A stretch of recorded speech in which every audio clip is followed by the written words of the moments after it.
Речиси секое второ дете е со задоцнет или неправилен говор, алармираат логопедите. Телефоните, компјутерите и другите паметни уреди се најчестите причини за неправилната стимулација за говорот. На ова особено треба да се внимава периодов кога децата, особено оние кои посетувале градинка, се дома. Родителите никако не смеат да ги оставаат прекувремено пред екраните, туку времето да го исполнат со игри, разговор, читање или сликање. Тука имаме еднонасочна комуникација. Значи, детето не е стимулирано да зборува, нема потреба да зборува и да комуницира, само гледа во екранот каде што има јаки бои и светла.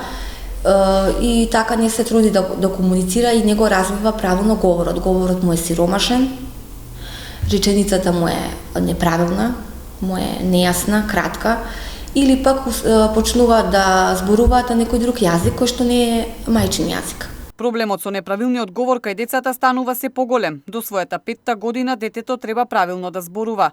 Доколку има одредени потешкоти, треба веднаш да се реагира, оти што повеќе се чека, потешко се коригира изговорот. За почнување со вежби се почнува исто така порано, за да не преиде во навика таквиот начин на говор. Колку се почнува порано, толку подобро и полесно за да се коригира изговорот на гласот. Инаку Македонија денеска одбележува 75 години од објавувањето на македонската азбука, која е официјално и единствено писмо на македонски јазик. Логопедите стравуваат дека ако проблемот и натаму се занемарува, ни доаѓаат генерации на деца со неправилен говор и маани.